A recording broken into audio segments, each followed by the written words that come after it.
ഡൽഹി എന്ന നോവൽ വർഷങ്ങൾക്ക് മുന്നേ വായിക്കുന്നേരം മുകുന്ദൻ എന്ന എഴുത്തുകാരൻ മനസ്സിലേക്ക് പകർന്നു തന്നൊരു ചിത്രമുണ്ട്.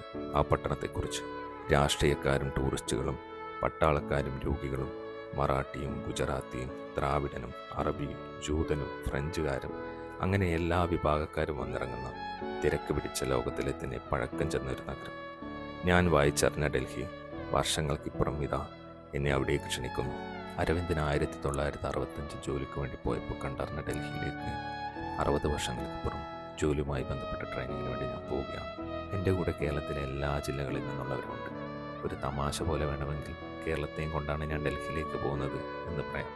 തൃശ്ശൂരിൽ നിന്നാണ് ഡൽഹിയിലേക്കുള്ള ഞങ്ങളുടെ ട്രെയിൻ. അതിനുവേണ്ടി തലശ്ശേരിയിൽ നിന്നും തൃശ്ശൂരിലേക്കുള്ള യാത്രയാണിത്. തൃശ്ശൂരിലെത്തിയപ്പോഴാണ് കണ്ണൂരിൽ നിന്ന് പല സ്ഥലങ്ങളിൽ നിന്നുള്ള എല്ലാവരും തമ്മിൽ ഒരുമിച്ച് കാണുന്നതും പരിചയപ്പെടുന്നതും. ഈ കൂട്ടത്തിൽ പ്രായം കുറഞ്ഞ ആൾ ഞാനാണല്ലോ എന്ന് ഞാൻ മനസ്സിൽ വിചാരിച്ചു. അവിടുന്ന് ട്രെയിൻ വൈകുന്നത് മനസ്സിലാക്കി ഞങ്ങൾ സ്റ്റേഷനിൽ നിന്നും അടുത്തപ്പോൾ ലഗേജുകളെല്ലാം ക്ലോക്ക് റൂമിൽ വെച്ചതിന് ശേഷം ചുമ്മാ സ്റ്റേഷൻ പരിസരത്തൂടെ നടക്കാനിറങ്ങി. വിശക്കുന്നുണ്ട്, വല്ലതും കഴിക്കണം എന്നൊരു ഉദ്ദേശവും ഈ നടത്തത്തിന് പിന്നിലുണ്ട്. ഭക്ഷണം കഴിച്ച് വീണ്ടും തിരിച്ച് സ്റ്റേഷനിലെത്തിയെങ്കിലും ട്രെയിൻ വീണ്ടും വൈകിക്കൊണ്ടേയിരുന്നു. IPL മുംബൈ ഗുജറാത്ത് മത്സരം നടക്കുകയായിരുന്നു അന്ന്. ആ മത്സരം തൃശ്ശൂർ റെയിൽവേ സ്റ്റേഷനിലൂടെ ഇരുന്നും നടന്നും കിടന്നും കണ്ടുകൊണ്ട് ഞാൻ സമയം കൂട്ടിക്കൊണ്ടേയിരുന്നു. തെക്കോട്ടും വടക്കോട്ടുമായി അതിനിടയിൽ പല ട്രെയിനുകളും മാറിപ്പോയിക്കൊണ്ടിരുന്നു.